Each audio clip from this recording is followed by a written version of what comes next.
అందరికీ అన్నీ జరుగుతున్నాయి, నాకు మాత్రమే దేనికి ఇలా జరుగుతుంది? అందరూ హ్యాపీగానే ఉన్నారు, నేను మాత్రమే ఎందుకు ఇలా ఉన్నాను? నేను అనుకునేది ఏది జరగదు. ఈరోజు అనుకుంటాను, దానికి రివర్స్లో జరుగుతుంది. జాబ్ రావాలనుకుంటాను, ఆ జాబ్ రాదు. ఏదైనా డబ్బు వస్తుంది అనుకుంటాను, ఆ డబ్బు రాదు. ఏదో ఒకటి, ఏదైనా సంతోషంగా నాకు ఈరోజు మంచి జరిగింది అని ఈరోజు నవ్వుతూ ఉన్నానంటే డెఫినెట్గా ఆ రోజే ఖచ్చితంగా ఏడుస్తూ ఉంటాను. ఎందుకు ఇలా నాకే జరుగుతుంది? నాకు మాత్రమే జరుగుతుంది, నన్నే ఎందుకు బాధ పెడుతున్నాడు? నేను ఏం పాపం చేశాను అని చాలామంది డిప్రెషన్కి లోనవుతూ బాధపడుతూ ఉంటారు. అటువంటి వాళ్ళ కోసమే ఈ కథ. చంటి అనే 25 సంవత్సరాల ఒక కుర్రోడు ఏడుస్తూ బాధపడుతూ ఒక స్వామీజీ దగ్గరికి వచ్చాడు. ఆ స్వామీజీ దగ్గరికి రావడంతోనే మనోడు ఏడుస్తూనే ఉన్నాడు. ఏమైంది బాబు అని స్వామీజీ అడిగాడు. మనోడు ఏడుస్తూనే ఉన్నాడు. నీ ప్రాబ్లం ఏంటి అని అడిగాడు. అయినా సరే మనోడు ఏడుస్తూనే ఉన్నాడు. ఏ ప్రశ్న అడిగినా స్వామీజీ చంటి మాత్రం ఏడుస్తూనే ఉన్నాడు.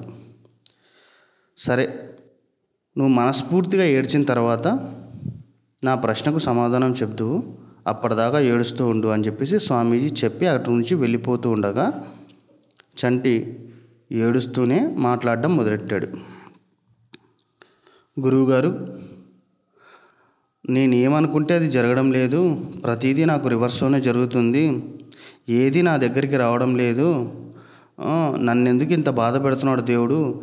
నాకు అసలు ఏది అర్థం కావడం లేదు, పిచ్చికిపోతుంది, చచ్చిపోవాలని కూడా అనిపిస్తుంది, ఎందుకు నా దగ్గరికే ఏది రాదు, ఎందుకు అని అడిగాడు.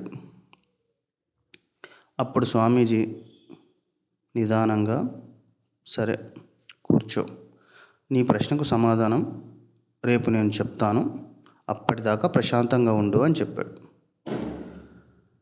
తను వెళ్ళిపోతూ ప్రశాంతంగా ఉండు అని చెప్పినా కూడా చంటి మాత్రం ఏడుస్తూ మీరు వచ్చేంత వరకు నేను ఇక్కడే కూర్చొని ఉంటాను అని మరీ ఏడవడం మొదలెట్టాడు. ఏడుస్తూనే అలాగే పడుకుండిపోయాడు.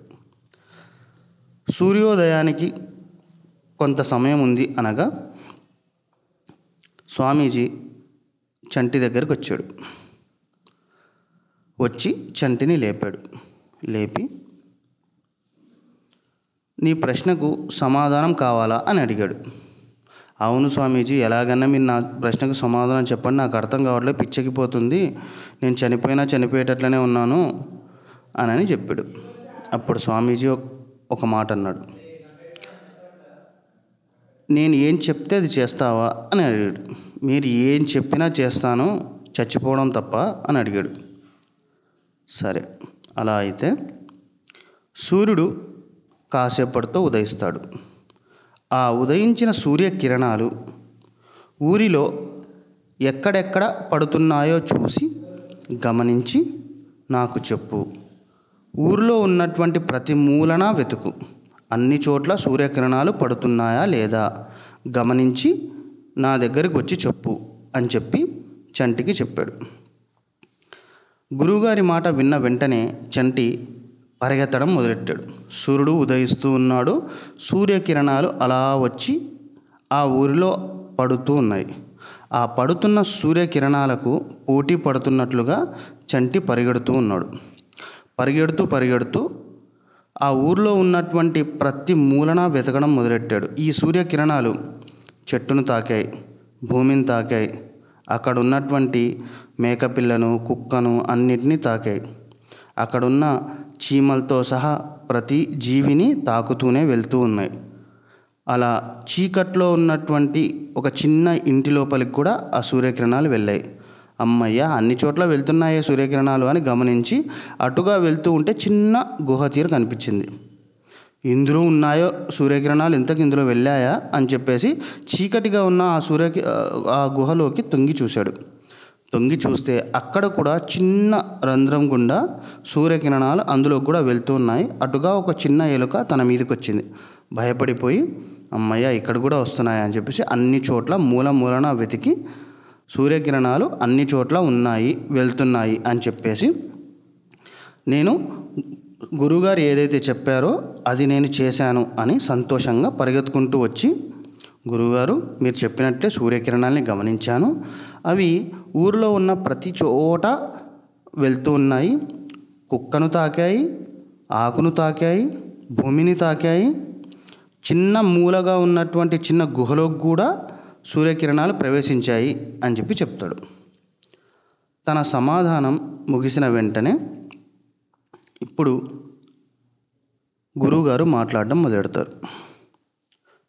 చూడు బాబు, దేవుడు నీకో రకంగా, వేరే వాళ్ళకు ఒక రకంగా ఏది ఇవ్వడు.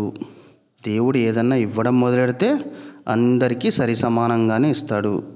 ఈ సూర్యకిరణాలు దగ్గరగా ఉన్న చోట తొందరగాను, దూరంగా ఉన్న చోట కొంచెం నిదానంగాను ఎలాగైతే సూర్యకిరణాలు అన్ని చోట్లకు చేరాయో, మూలల్లోకి ఎలాగైతే చేరిందో, అలాగే నీకు కావాల్సింది, నీకు రావాల్సింది నీకు దక్కకుండా ఎక్కడికి పోదు.